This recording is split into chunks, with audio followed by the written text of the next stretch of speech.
الرحیم انما المؤمنون الذین اذا ذکر اللہ وجلت قلوبهم واذا تلیت علیہم آیاتہ زادتہم ایمانا وعلی ربہم یتوکلون صدق اللہ العظیم۔ اللہ رب العزت نے ارشاد فرمایا کہ ایمان والے وہی ہیں جب اللہ کو یاد کیا جائے تو ان کے دل ڈر جاتے ہیں، اور جب ان پر اس کی آیات کی تلاوت کی جاتی ہے تو ان کے ایمان بڑھ جاتے ہیں اور وہ اپنے رب پر ہی بھروسہ رکھتے ہیں۔ اس آیت مقدسہ کے اندر کل بھی ہم نے پڑھا کہ اللہ رب العزت نے 3 اوصاف جو ہیں وہ مومنین کے اللہ نے بیان فرمائے ہیں۔ فرمایا ایک تو یہ ہے کہ وہ اللہ تعالیٰ کے عذاب سے ان کا دل ڈر جاتا ہے، اور پھر جو ہے جب قرآن پڑھا جاتا ہے تو ان کا ایمان بڑھ جاتا ہے جب ان کی آیات کی تلاوت کی جاتی ہے۔ یہ اللہ تعالیٰ نے اس صورت کے اندر اس آیت میں اللہ تعالیٰ نے مومنین کی صفات کو بیان فرمایا ہے، اور اللہ کے جو نیک بندے ہیں وہ بھی اللہ تعالیٰ کے عذاب سے اور اللہ تعالیٰ سے اس قدر ڈرتے ہیں کہ ان کی بظاہر تو شانیں بڑی ہیں، حقیقتاً بھی بڑے شانیں ہیں ان کی، لیکن ان کا عاجزی اور ان کی ساری جو ہے اس قدر بڑی ہے کہ حضرت ابو بکر صدیق رضی اللہ تعالیٰ عنہ ایک مرتبہ ایک درخت پر پرندے کو بیٹھے ہوئے دیکھا تو آپ فرماتے ہیں کہ اے پرندے تیرے لیے کتنی بھلائی ہے کہ تو پھل کھاتا ہے اور درخت پر بیٹھتا ہے، کاش میں بھی ایک پھل ہوتا جسے پرندے کھا لیتے۔ یعنی آپ کا عاجزی اور انکساری ہے کہ مجھ سے حساب نہ ہوتا، مجھ پہ اوپر جتنی ذمہ داریاں ہیں یہ نہ ہوتی، میں بھی ایک پرندے کی نما یا ایک پھل کی مانند ہوتا۔ حضرت عبداللہ بن عامر بن ربیع آپ فرماتے ہیں میں نے حضرت عمر بن خطاب رضی اللہ تعالیٰ عنہ کو فرماتے ہوئے دیکھا کہ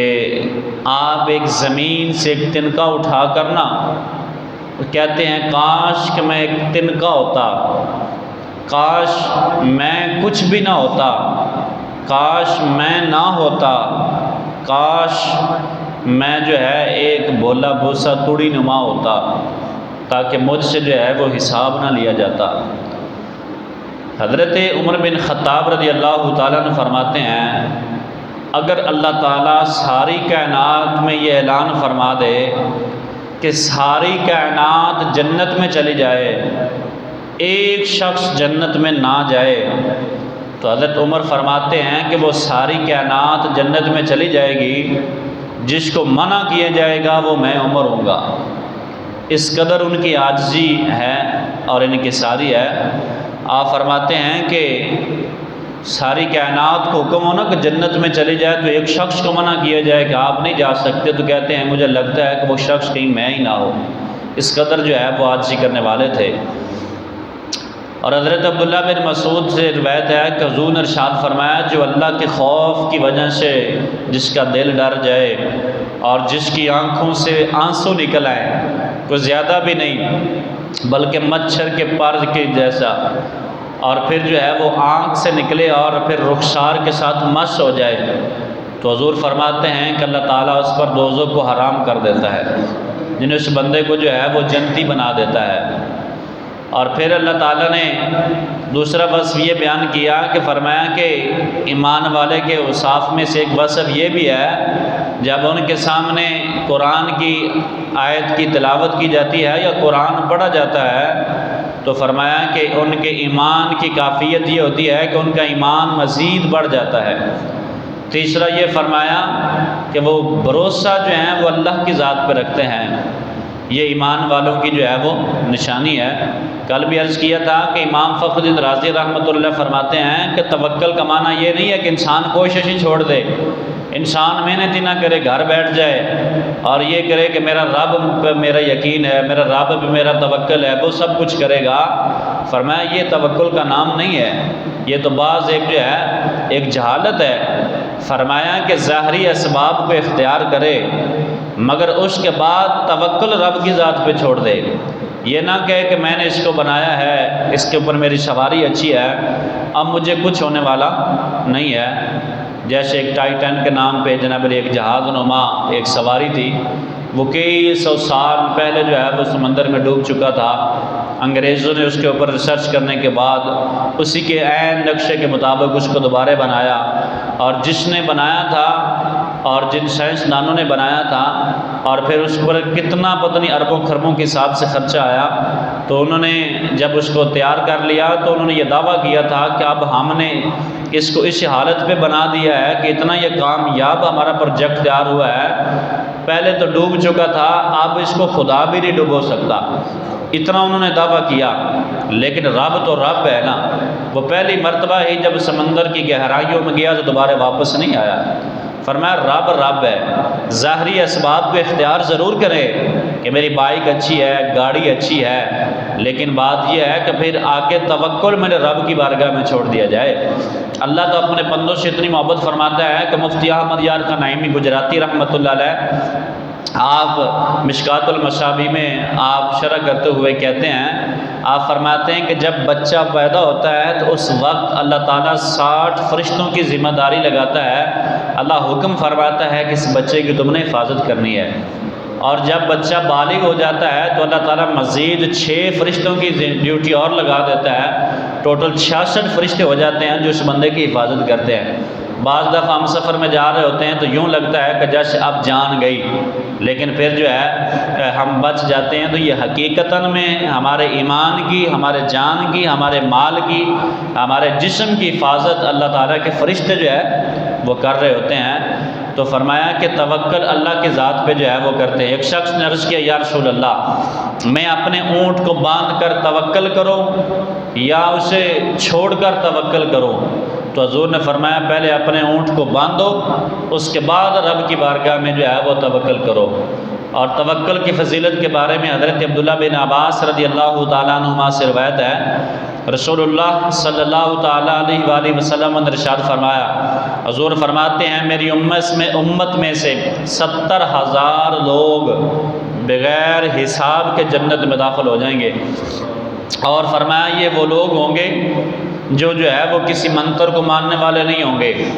کسی جو ہے وہ جاہل پیر کے پاس جانے والے نہیں ہوں گے، کسی فعال پہ لحاظ کی لپیروں پہ جو ہے ایمان رکھنے والے نہیں ہوں گے۔ فرمایا وہ اپنے رب کی بارگاہ میں توکل اور یقین رکھنے والے ہوں گے تو اللہ تعالیٰ ان کو جو ہے 70,000 لوگوں کو بغیر حساب کے جنت میں داخل فرما دے گا۔ الذین یقیمون الصلاۃ ومما رزقناہم ینفقون،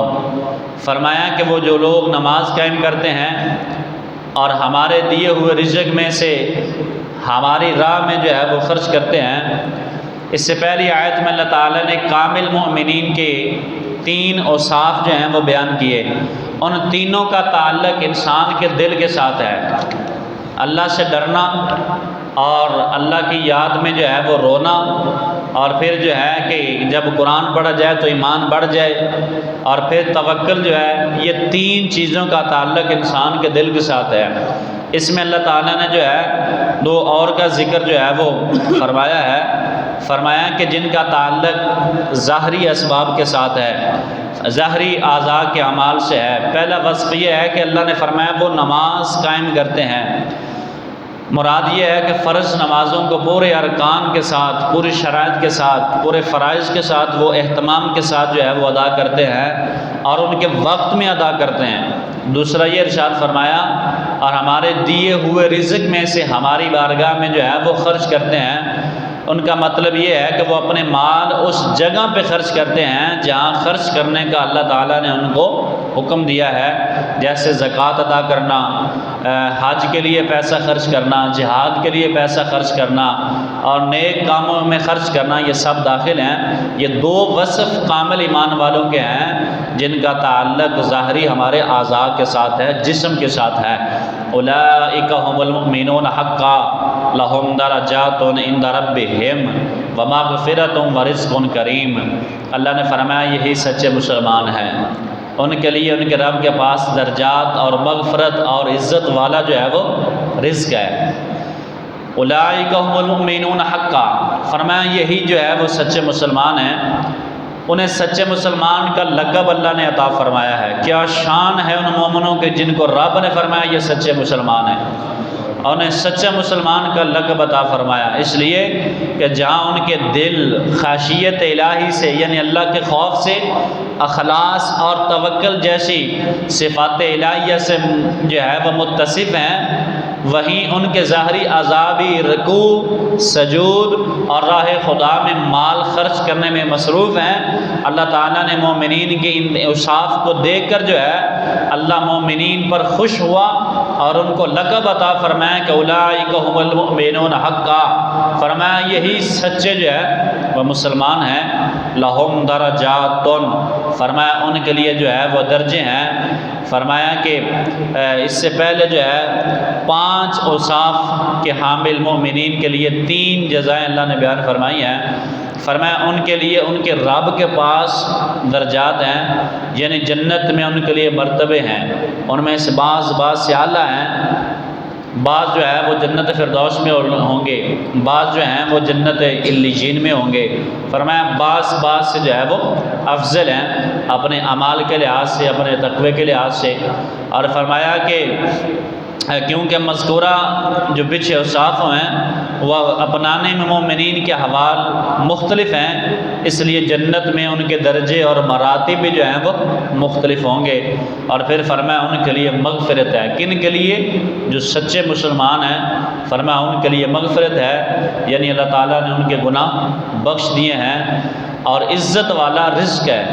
یعنی وہ رزق ہے جو اللہ تعالیٰ نے ان کے لیے جنت میں تیار فرما رکھا ہے۔ اور اس عزت والا اس لیے فرمایا گیا کہ انہیں یہ رزق ہمیشہ تعظیم و اکرام کے ساتھ پیش کیا جائے گا، اور ان کو بغیر محنت و مشقت کے اللہ تعالیٰ جنت میں جو ہے وہ رزق عطا فرمائے گا۔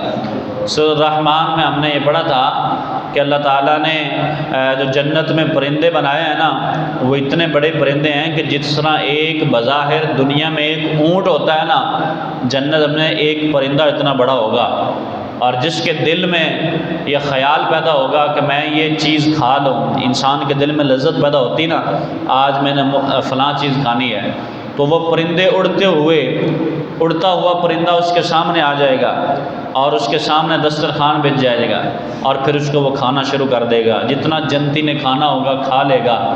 اب وہ کیا ہوگا، وہ اونٹ جو ہے، یہ پرندہ نما جو ہے، وہ دوبارہ اڑنا شروع ہو جائے گا، اور جب جس کا دل کرے گا اس کے سامنے جو ہے وہ پیش کیے جائیں گے۔